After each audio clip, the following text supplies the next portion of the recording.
screens up in top position. Now normally it's quite difficult to pull those screens up, but this is quite easy, so I'm thinking the mechanism are just worn. Although it's brand new, so it shouldn't do. Now this touring screen isn't any heavier than the normal screen. In fact, it's slightly lighter, so it can't be the screen that's causing it. So it's just a question of waiting for it to happen, but it's already done it once, and it will slide down. There you go.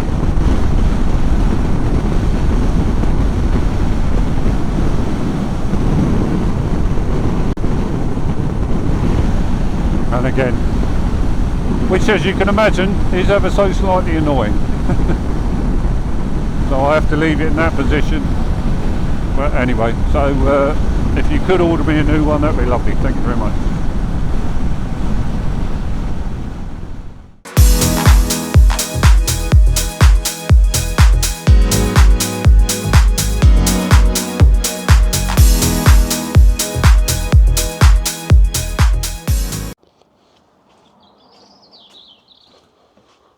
Morning viewers, welcome back to the channel.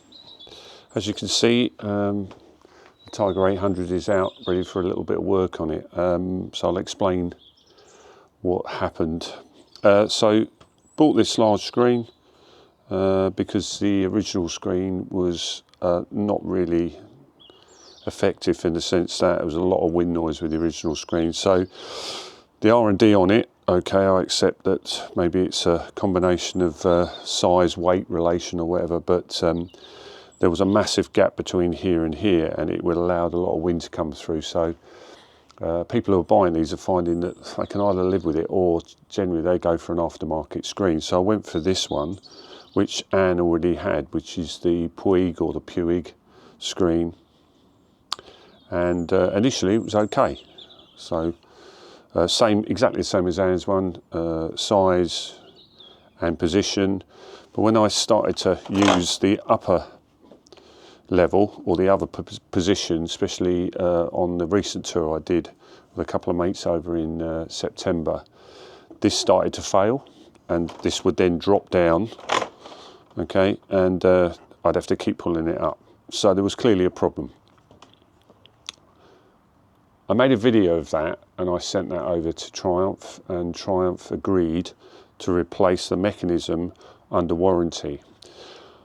They did that, but said to me that the screen was too heavy, it may happen again, okay, and that was the cause. Had they known that, they probably wouldn't have done it under warranty. Now, that being said, you know, there is an issue, because Anne hasn't had the same issue, so I think there was a defect in the actual mechanism. Anyway, that aside, I thought about it long and hard, and I thought, well, do you know what, I'm not going to risk that again, otherwise I'm just going to be in that low position, and it might be that I need an upper position. Now, if you've watched Bandit Man UK, Richard and Carol, they bought the same bikes, and they fitted the lower screen. So I still think the aftermarket is the answer to Triumph's poor R&D on their screen, in my opinion, my humble opinion. So I'm going to change the screen. So I bought the lower screen, and we'll unwrap and fit together, okay, and we'll see how that goes. But I think that might be the answer. Again, if it isn't, I'll go back to this one, but I've got the option of the two, so we shall see how that is. So watch me unveil, and I'll go through the stages of putting it on. Very simple. Not complicated at all, but obviously you need to take care not to scratch the bike itself, and also to fit that properly and not over tighten anything. Okay. Yeah, so the first step is taking this screen off. You've got three bolts there. That one is obviously the slide up and down. These two are the holding bolts. Now, I think I did this last time, took the other one, so I think these need to come off first, really. Let's make sure that that's the right way around.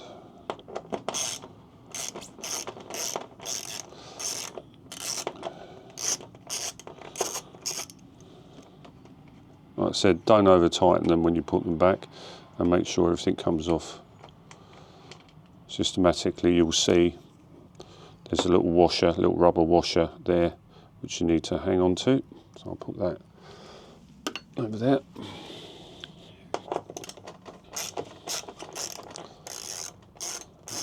That can get a bit wobbly at this stage. Ideally three. Another pair of hands would be great, but it's not available today.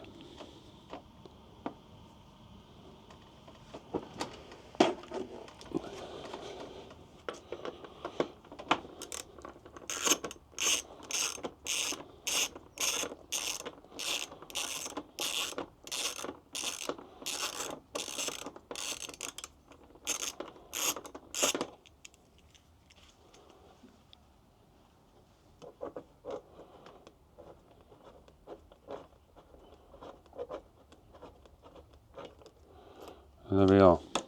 Very simple removal. Like I say, this particular one has got a larger bolt at the bottom, so just make sure to hold on to that, and obviously make sure the right bolt goes back in. Now I will mention as well that that's the mechanism you get at the bottom of the system. So this one goes through that, and that particular rubber grommet goes into the screen itself. So fit that first, and then replace that one second as you go in. Give it a bit of a clean as well, because these rubber grommets tend to pick up a lot of crap and dust, and they do degrade after a while, so just make sure you give that a clean before you fit it in as well.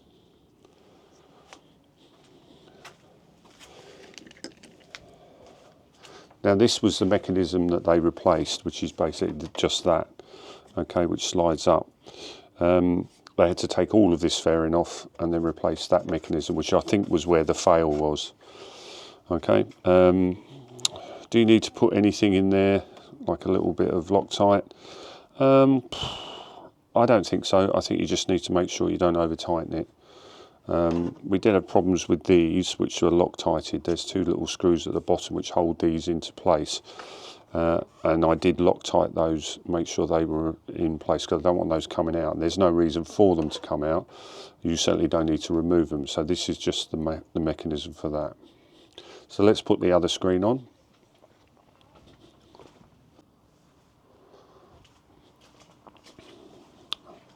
Okay, so I put the grommet in and the main washer, which is a fitted washer, screwed back in, hand tight initially. We can always go back and, like I say, tighten up later.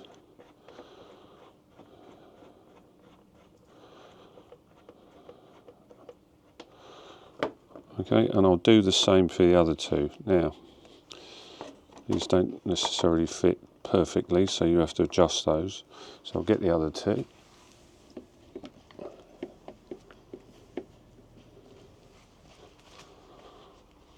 And again, using just a little bit of hand tight.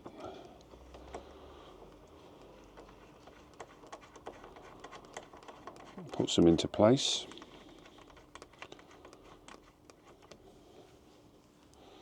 Remembering those washers, don't forget those.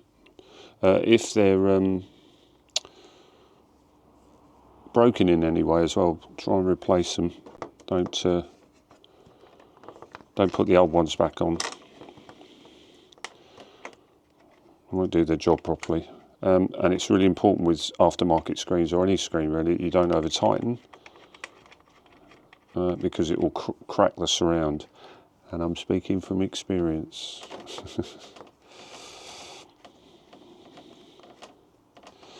Okay. So we'll tighten the first one. So what is hand tight? About 5 Newton meters? I don't know. I know it's a bit of a judgment call, but I get to the point where I think, yeah, that's enough.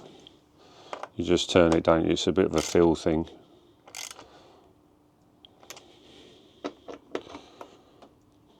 Okay, there we have it. So let's take those off. I'm not going to that's the normal stuff they come with. It just peels off. And there we have it. So I've gone for a slightly smoked one because I thought that looked quite nice. I had a clear one last time, so just something different. But the important bit here, that this covers here. There's no gap. So I'm thinking the airflow is just going to hit that. Now, if you go onto their website, it will tell you the airflow on this. But I think that position is in the up position, and that will give me enough. I'm not a hugely tall fella. I used to be 6 foot. I'm getting older and shrinking, so I'm about 5'11" now. But I think that will just go straight over me, so that will be fine. But we shall see. But it still gives me this little gap here. All right. It may be that I leave it in the low position, but we shall see. So that's a little update on the Tiger 800. So I'll speak to you soon.